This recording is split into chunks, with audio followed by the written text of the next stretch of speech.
Points, money back, or maybe it's the airline miles. There are enough credit card reward programs out there to make your head spin. So how do you know what's best for you and your lifestyle? Well, Ronnie Grodnick, the Executive Vice President at Meridian Bank, is here to help us break it down and figure out what we should be doing and what we should stick away from. Yes. Stay away from. Yes. There we go. How are you doing this morning? I'm good. It's nice to be here. Thank you for having me. Well, we do appreciate you coming because in the summer months it seems like a lot of people do turn to those reward programs because if they want to travel in particular, or you take advantage of, say, points or miles for a room, a hotel room. That's correct. That's the time they kind of cash in. So let's talk about the types of reward programs out there. There are several, because this is a way for financial institutions and credit card companies to get a better part of your spending pie. So they offer incentives and bonuses to lure you in, and there are typically three different kinds. There's a cash reward credit card. You get, based on the purchases you make, you'll get a certain percentage back in cash, and you can get it in the form of a check or credit to your statement. Another kind is points. And it's typically 1 point for every dollar that you spend, and you can redeem it for merchandise or travel. And then there's the miles reward card that everybody's familiar with, and it's 1 mile per every dollar that you spend. And it's like the points card, but it's specifically for miles for traveling. Which of the three that you just mentioned tends to be the most universal for families? That's a good question, and it really depends on everybody's lifestyle. Some people want that cash back, they want that instant reward. Some want the points because they can use it for multiple redemptions. They can use it for merchandise, online shopping, or for travel. Some, a lot of business people use the travel one because they can reap those rewards for their business and personally. Are there any mistakes that we can make in choosing any of those categories of rewards?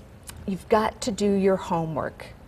Find one with a low interest rate. And all you have to do is read the fine print. That comes. It's a lot to read. You must hear this a lot. People don't read the fine print because quite frankly, in all fairness, it's intimidating and it's very difficult to understand. It is. So I suggest doing your research online. Or go into your financial institution and do a comparison. At Meridian Bank, our employees, we have 7 banks throughout the valley, they'll do a comparison for you and explain the differences. But most financial institutions will do that. As a banking and finance expert, do you get a little nervous when you hear about people saying that they want to get a credit card because they want the rewards? Or do you feel like it's okay to go there? It's okay as long as you're using them for the right reason. Which would be what? You've got to use them.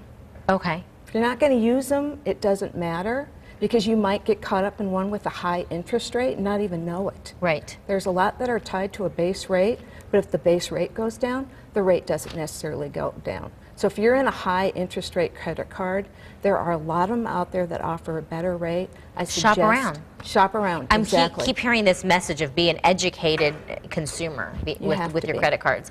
What are some other things that people should know as we look at these credit card reward programs, and particularly during these summer months when, you know, sometimes we do tend to use them a little bit more? How long do you have before you can pay it back? A lot of people can't pay it in full. So there's some new rulings. Your credit card statement's going to look different, and it'll tell you you have to pay it within 25 days, you have to pay it in 30 days. Always pay it on time. Okay. That's the biggest thing. If you can't pay it in full, pay it on time every single month.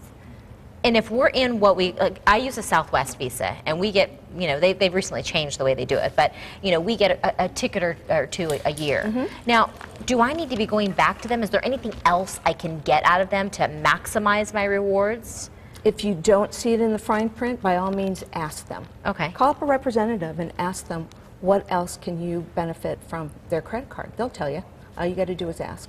Okay, so we're asking for the better deal, because if we can't get it with the credit card company that we're with, somebody else wants a piece of the pie, as you started out saying. Exactly, and if you're not getting the rate that you want, ask them. All they can do is say no. Okay.